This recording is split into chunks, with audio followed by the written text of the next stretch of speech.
This is our Thanksgiving episode, so happy Thanksgiving to everyone out there. We're not doing anything Thanksgiving-y for this. We're all separated across the interwebs, but just would be remiss to not give that holiday greeting. So why not, on this Thanksgiving, let's sit down and discuss Family. Hillbilly Elegy. Yeah, exactly. Family, Hillbilly Elegy, and the repercussions rippling throughout our lives. Here we go. Let's get into it. Yee. We're back again. It's another episode. My name is Evan. My name is Taylor. I read a book this week. I watched a movie. This week we are covering Hillbilly Elegy. It has been lighting up the reviews. People hate it. People absolutely hate it. We wanted to take a second and preface that we don't pile on here, and we're not criticizing to criticize. This whole show is kind of centered on how do you approach something? How do you approach a new piece of television, a new movie, so you actually understand the context of it, so that you can actually be an active audience member and read into what you're supposed to be following. Evan and I are just the inquisitive vessels. You know, we're not here to just be negative. So or we positive. Just wanted to say, this is honestly, and then you're exactly right in that. This is really just what do you not know about these things going in, so that maybe you can have a fuller experience for these. So come be a curious cat with us. Here we are. Came out in June of 2016, the book, and it was sort of the reason it became popular. Most would say it was a kind of reverse oracle for rural America in the 2016 election. Because afterwards, people were like, oh, interesting timing. He was saying what everybody else was not saying, or maybe this is a window into, if you were reading it and you had no understanding of that, it could be considered a field guide to a foreign culture, if you were so inclined to think of it as that. But it became the second highest nonfiction read of 2017, 3 million copies. Oh, wow. Written by JD Vance of Middletown, Ohio. Just some other, I thought this was it, because it sounds like, a town in the middle of nowhere in Ohio. The show Unbreakable Kimmy Schmidt, in the lore of that show, she is from Middletown, Ohio. Oh, interesting. Yeah. And then Ready Player One, James Halliday, the creator of the Oasis, he's also from Middletown, Ohio. And speaking of Ready Player One, there is a new Ready Player One book that has just come out. So if you want us to cover Ready Player One, let us know at ILLITERATE on Instagram. Let us know if you are into the new Ready Player One thing, and we can definitely do a deep dive on that. But as you were saying, Taylor. Yeah, as to the origin of this book, JD Vance, he was in his third year of law school. One of his teachers was published and got him connected to, they were like, oh, your story, this is crazy how you ended up here. You should write a book about it. And so, but it was funny because I was watching some interviews with him, and the interviewer was like, the cover image, because the book is now in every airport or whatever you want to call it. So he had this house, it's this rural landscape, and he was just like, yeah, it was just some stock photo from Getty Images or something. It's not even Middletown, Ohio, or my or anything. You didn't know anything about it. That's New Jersey. Yeah. But then in terms of what he's doing now, people ask him, like, are you going to write more? And he's like, I don't know. That was he hasn't written anything else after. In 2017, he moved back to Ohio. That would be wild to me, because I mean, this is his story. So it's not like no creative offense to him, but it's, he can't live another life, and this only this exists because it was his life. I mean, maybe this opened up creative doors, and he's had stories that he's never realized were novel material. We're yet to see, but I wouldn't be surprised if he, there. And then there's To Kill a Mockingbird. Never, she did it. It's like, well, she could have written more stories because it wasn't her life, name for name. But so I wouldn't be surprised if he never does. But at the same time, you really never know. And mostly he's just contributed to news networks. He's been a talking head pundit on some things. He considered the politics of the Ohio Senate in 2018, but nothing came from that. But he did start a venture capital fund in Ohio for non-coast related startups. So money given to companies that are starting up that aren't in New York or Silicon Valley. Yeah. So, and then he also started a nonprofit called Our Ohio Renewal for the opioid epidemic and other things. So he has reinvested back. He now lives in Cincinnati. So the question I guess we can talk about to start off with, since this is such a weird word. What is a hillbilly and what is an elegy? Yeah. What is an elegy? Because maybe it's a great book title, like when you see it in the airport, Right. it resonates of some sort of literary esteem. But as a It like film, like almost if you don't know what it, you could distill it down to like the title even like could translate to low class, right? which is really interesting. If that's, if he's talking about this is the subsect of society that I'm talking about, what does this mean? And especially him him actually ascending to this other realm of Yale, that would Mhm. that would speak to both sides of it, which I think is what the book is supposed to do, is like to give some sort of context of what in the world is happening in the South. Mhm. Because it at times can be its own world. People did, like you Yeah. said earlier, just people could not understand what they're seeing here. So Hillbilly was first in print in a 1900 New Yorker journal article. This is their definition that they gave. The New Yorker defining hillbilly. Well, yeah, it was coined by the middle and upper class, and then What was is a hillbilly? and then it was reappropriated as a badge of honor. So here's what they said. A hillbilly is a free and untrammeled white citizen of Alabama who lives in the hills, has no means to speak of, dresses as he can, talks as he pleases, drinks whiskey when he gets it, and fires off his revolver as the fancy takes him. And so if you're not that, you're not a hillbilly. Well, and then there you go. That's the prejudice associated with it. It's like that's what all that basically hits every single stereotype or trope Yeah. that you would associate with somebody living in this area. Alabama specifically. Right. God. It's like there's a whole region. This is a whole Mhm. fourth of the country that is on a, it's a different culture to a degree. And Billy comes from the name William, which Scots Irish would be comrade, companion, and then hill folk, which was another term. So it's just a mashing of the two. Right. And then where we get all those things from as the frontier pushes further west, Oh, yes. moving after the Civil War, this region Yes. maintained that sort of frontier characteristic, which then became the negative stereotypes of that. And then the word elegy is a sad song or a sad poem. It's a poem usually dedicated to the dead. And so that's where this is. It's like the hillbilly, hardworking ethos has either disappeared. One commentator said it is more of the hillbilly reprimand because he still praises what that culture and people embody, but how it's changed maybe. But in an interview that I saw, JD Vance said he didn't pick the word elegy. Like that was suggested by his publisher.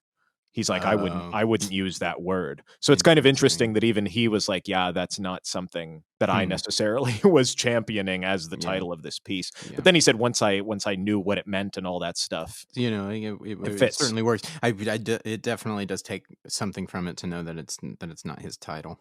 Right. But it does fit. It is a sad Totally, yeah. song or a Yeah, sad definitely. poem about this. But the film, it seems strange as we talk about, oh, it's getting kind of like Cats, where it was like, oh, here's everybody that's anybody involved, and then critically hated. Yeah, it's Yeah. it's kind of amazing. It's Ron Howard at the helm, who's a proven filmmaker. And with true story films, Apollo 13, A Beautiful Absolutely. Mind, Cinderella Man, Rush, like that's his jam. Absolutely. As far as a choice of director, I mean, like it seems like a good bet to this. Mhm. On the surface, that's right. You have Amy Adams as the mother.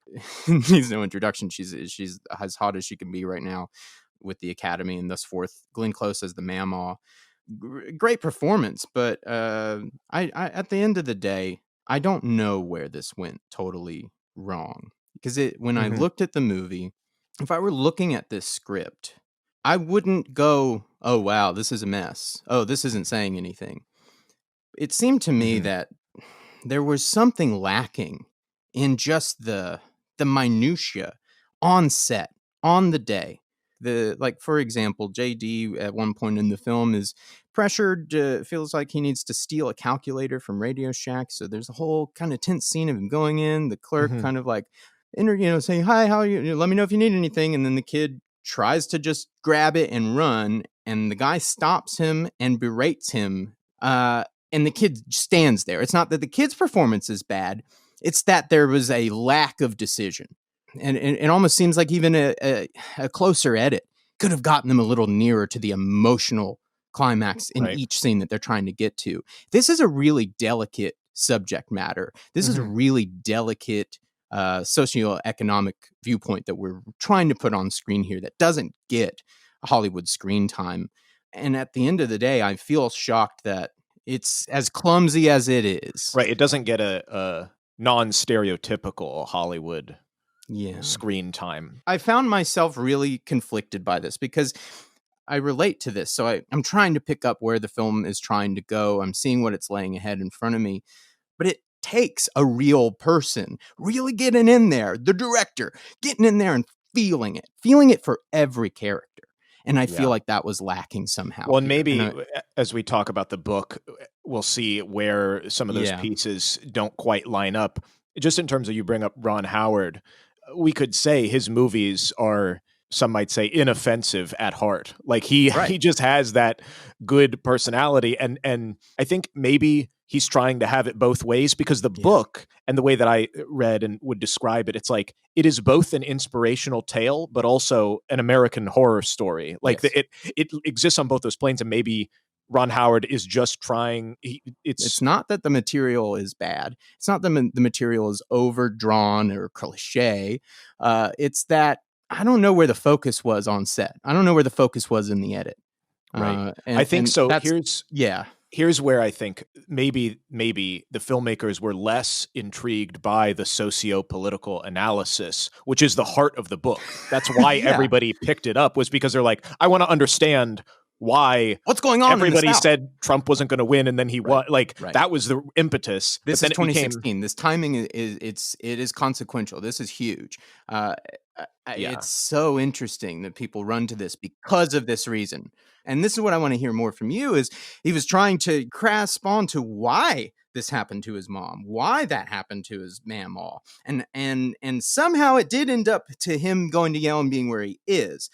But that is far and few between. It did comment on the social political state of the South. I feel like that is not present in the film. And like you were saying about Ron Howard not wanting to offend people, you might be onto something there with edging towards, well, we don't want to say too much about that. And similarly, and maybe we'll get into this later, I had the exact same thought presently while watching the film, that they were ignoring religion in this area of the United States. As like it doesn't come up in the film. Naturally, just doesn't come up in the film. That's a very specific choice when you're talking about the Southern United States, right? And you want to talk Hillbilly Elegy, and you really want to talk about what these people are facing, what's happening to these people, why this. It's just you matched up where you don't want to offend anybody, so you focus in on the intimacy of the moment, but you don't really understand it, or you're too worried about not saying this that you forget to say something. Possibly. I don't, and this is all just thoughts here about maybe where the beginnings of this misstep could have happened. Yeah. And the ultimate irony of it is that the subtitle of the book is a memoir of a family and culture in crisis. And that was the criticism of the book in large part for the people that didn't like it. And that's what they've stripped out of the film, maybe because they saw the backlash, or they were like, well, we don't want to jump in that camp. But it's like, that's where it lives. I'm just going to jump into some of the stuff that happens in the book and how it's written, and not my take on it, but maybe maybe what's missing from the film involving in that topic. So I liked the intro, because he basically says it's absurd that this book exists in his mind. He's like, I'm writing a memoir, and I'm 31 years old, and I've done nothing that a stranger would pay to read. Maybe the coolest thing I've done is go to Yale, and that's about it. But the line that he says, he's like, I didn't write the book because I've accomplished something extraordinary.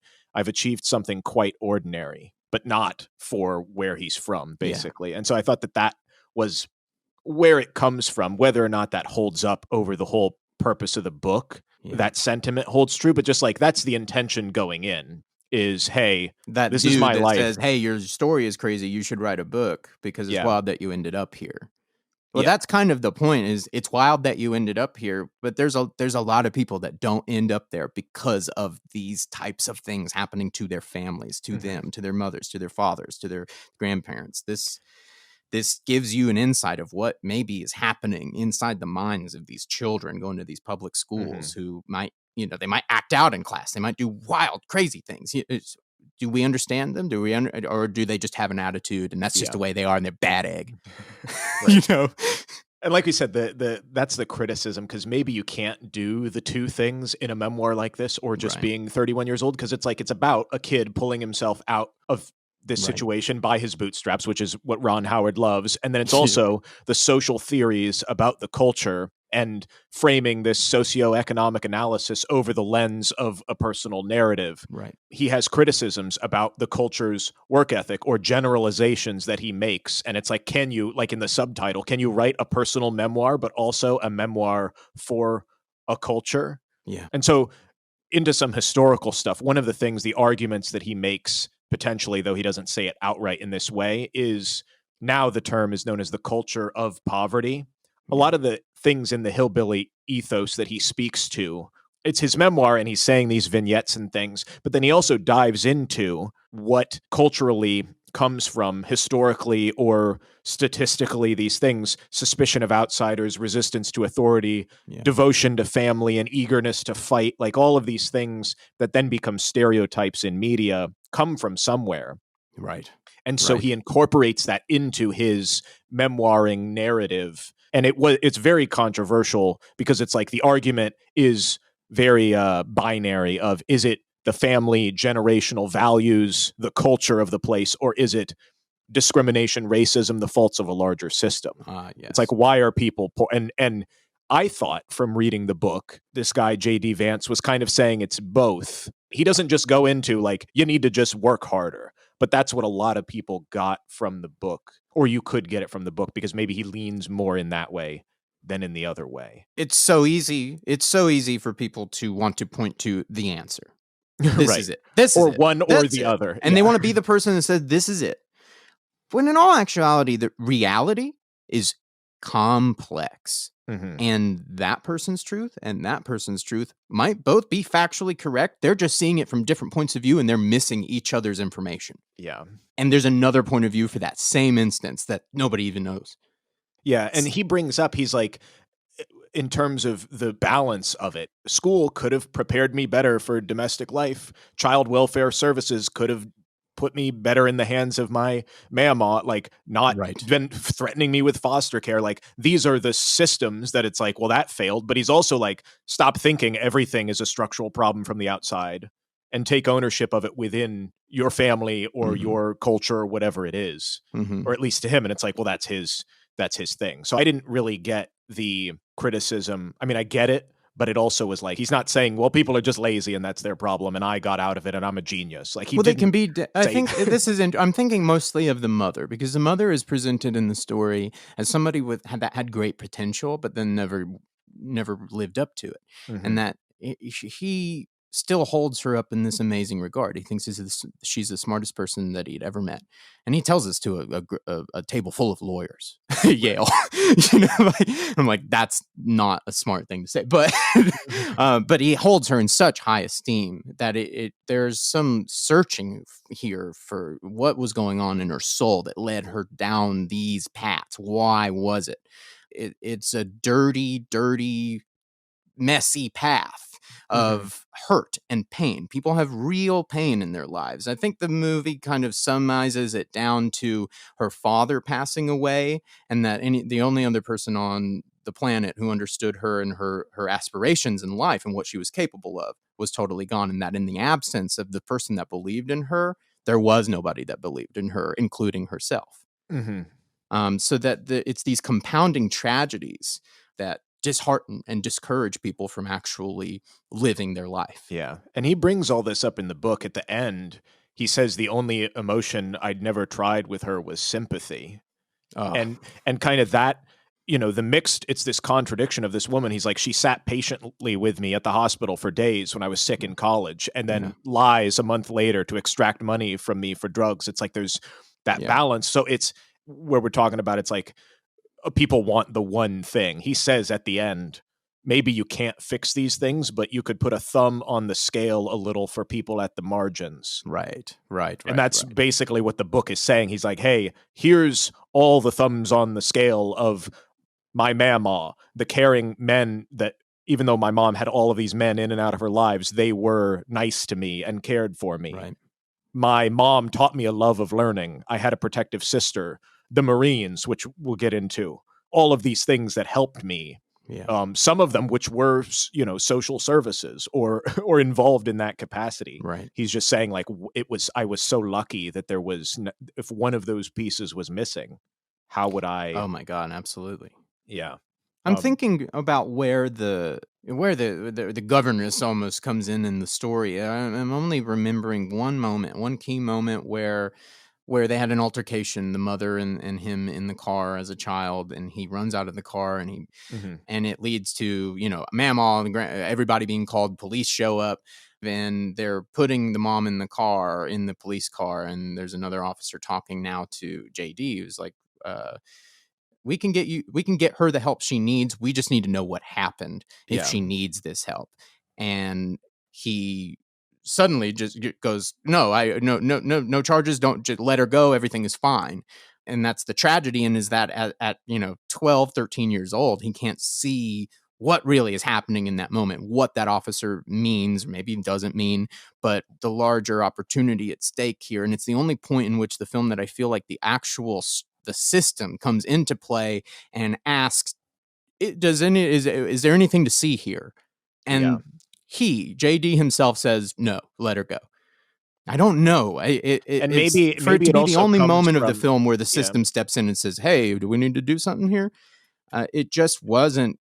It wasn't enough for me to Well, maybe go. it also it's a facet, and this is kind of what the book gets into. Also, the system clashing with what he describes from his experience as the culture of Yeah, you protect your family. Like your absolutely. business is your business, and what happens on your land is your business, and nobody else is involved in your business. And then it's similarly where it's like the focus on self empowerment that he has. That's not the whole too big for your britches ethos is Right. like was constantly pushed into him where it's like he met somebody and they were at a gas station, was like she had a Yale shirt on and he was like, oh, she was like, oh, my nephew went there, did you go to Yale? Even though he's already graduated, was like, well, if I say that, she's going to think I'm a part of some uppity elite and not gonna, Right. we can't have the talk about the high school football team or whatever it is. And so it's like he said, no, my girlfriend goes there.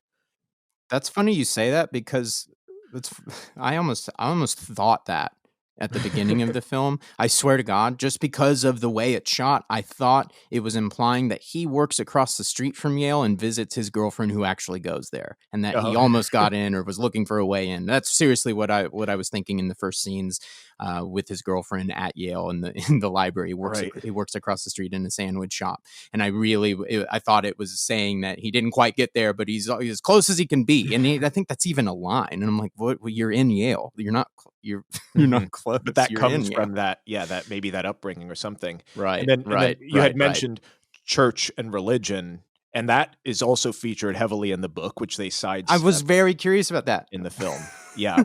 Yeah. He because he goes into, like I said, the history of the area and church, and he even has some things where he's talking about like the idea of church is more important in his experience than like the actual practice of it. Because he said Right. his county has the same rates of church attendance as San Francisco, which seems insane because that's known as Right. very liberal. Very. But it's because people, it asked like, hey, do you go to church? Again, that kind of like, we stick up for ourselves. Of course, they would say yes in a Right. survey, but then actually going is a Right. different Right. matter. But all of the philosophy and spirituality behind it is still there, but just not the actual attendance, Right. which I thought was interesting. And then the thing with the Marine Corps and going to the Army, that's what gets him out of that in the book and in life. It's like when I was reading the book, I thought, oh, here's the critical turning point. Ah, He absent from the film. He goes I mean, you see him towards the end, like, you get a flashback of him going to, to the military, and you know that he's been in the military at some point, but you never really go with him and have any experience there about and or get any right. understanding Because he about what doesn't that go out of actually meant. school. He doesn't go out of school and go to college. He goes out of high school and goes to join the military, which, like, from me and Evan's personal experience, we both grew up in rural Appalachian, him Right, in yeah, Georgia, me in I'm Virginia. from Like, West Georgia and, the Alabama line. I mean, yeah. the opening of this film and looking at these sets, I'm like, "Yeah, this is what it looks like. This is what it feels like." Mhm. You and I both know this setting and And these so people. there's always some sort of military recruiter in the Yes. cafeteria with a folding table telling you, "Hey." ROTC. Yeah. Yeah, I Um, mean, it seems like, for months for months there's just people scouring, mhm. rural, high schools looking for new recruits, but you don't, and you had said this off mic, but you don't see Yale, With a folding in table. those same Yeah. you don't see ROTC set up next to, Yale and Stanford booths in the Mhm. cafeteria at Mount Zion High School. So you see, Uh, that's my option. I can either go, work for an air conditioning company or join the military. Those aren't the only options in right. general, but, like, that is a big part of the culture and place of that area, and it's It also is a in the viable route out of where you are. A when I just full stop. It yeah. is. It is a viable route out of where you are, and it is drilled as something very, very approachable, at that age in high school. And I just thought from the book, like I said, when I read it, I was like, "Oh my god, this is what got him out of there. This is what propelled him." And there's a whole chapter. I mean, there's only 15 chapters in the book, and a whole chapter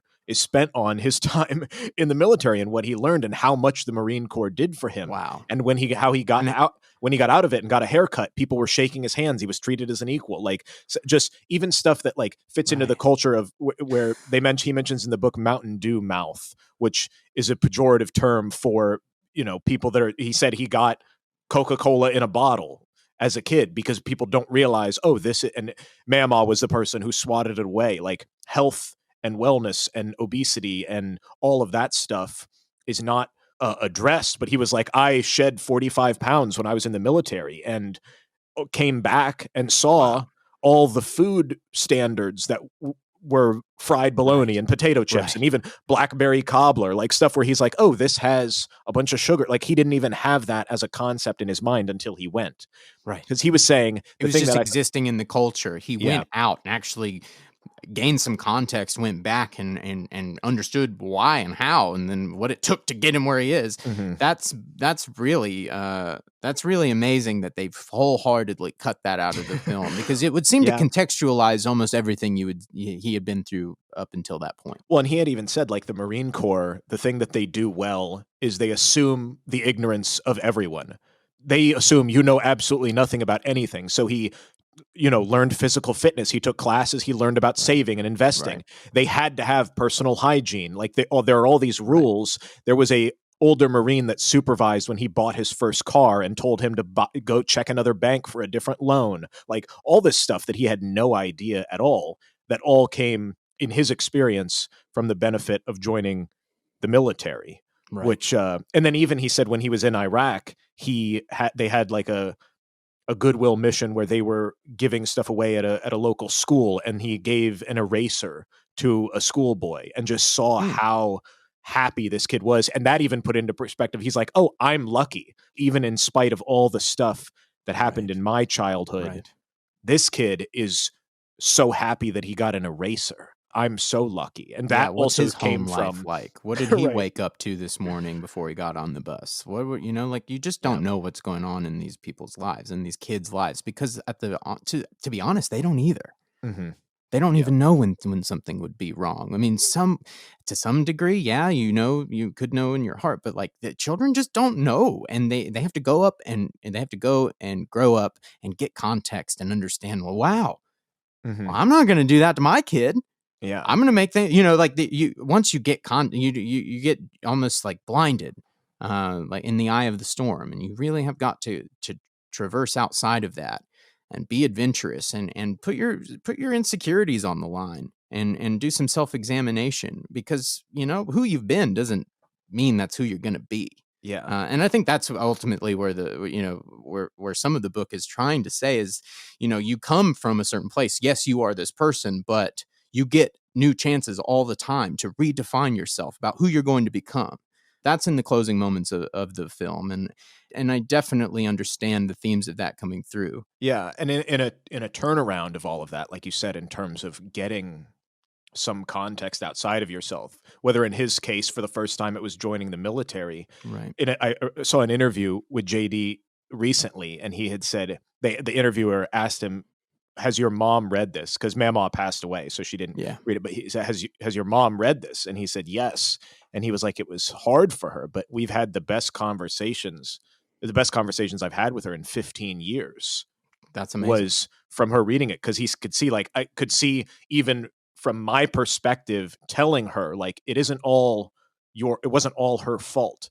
It was the Right. inheritance of your family and what they did to you. There's still Right. culpability in it, but, like, that, if anything, if nothing else came, I mean, he thought, "Oh, they printed 10,000 copies of this book." He didn't think it was gonna be this amazing Right. Yeah. second bestseller of 2017 or whatever, but, like, the fact that it Ron Howard impacted adapted his to a feature film. right, it impacted his mom, and now later they're having amazing conversations from what happened before, God, that's so beautiful. so I think, and Confronting it. I yeah, mean, getting it out there, opening up the conversation, and look, there is more. That's beautiful. and I think that, Um, like I said, we come from these places. My mom is a school teacher, and she had her co-teachers asked him to read this book, not even mm, necessarily for what some people might say is the controversial socio-political, what is it saying about the culture, but just like we're saying from the empathy standpoint, hey, maybe some of our kids who are coming into class have had this happen this morning or for the right, past 9 right. years, and Yes. what it's not about them Can you learning algebra, contextualize for right. yourself their outburst? Mhm. And if there something going on here? We don't know what's going on in people's lives, and I think that this is one opportunity, one piece of material that's like, hey, Southern living poverty. This is really complex material that Yeah. is trying to really bring something to the screen that just doesn't get screen time. And it deals with huge topics that can be offensive. You're dealing with politics here. You're dealing with healthcare. You're dealing with drugs. You're dealing with where Culture. government funds go. You're doing whole culture. If they went into the religion, which I think they should, if they had unflinchingly assaulted all of these issues, I don't know if that fits into 2.5 hours. Like, so Yeah. at some point, filmmakers have to make decisions of what this story is and what this movie can be, and you have to do the best you can of what really gets you there. And I think this one might have been just a bit too complex, where people are a little too afraid to go. This is part of it. Yeah. And the That is book part of is it. it's a nonfiction memoir of a whole person's life interwoven with essaic Right. vignettes of history and culture and statistics, and, like, how can that you can yeah, maybe it was too much to bear. So And I want to say it's not the worst movie of 2020.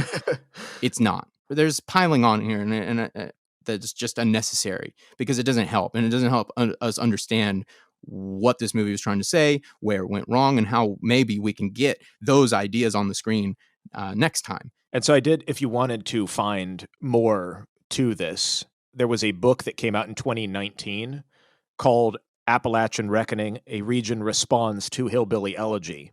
So, Oh, nonfiction again, but it's over yes. 40 pieces of scholarship, prose, poetry, photography, essays, Ooh, creative work. If you're like, yes. well, this isn't my experience living there, or my family didn't have problems with drugs, but this, and or if the film or the book left a sour I taste in your mean, mouth and you want more nuance or yeah. more context, there is such things out there that exist.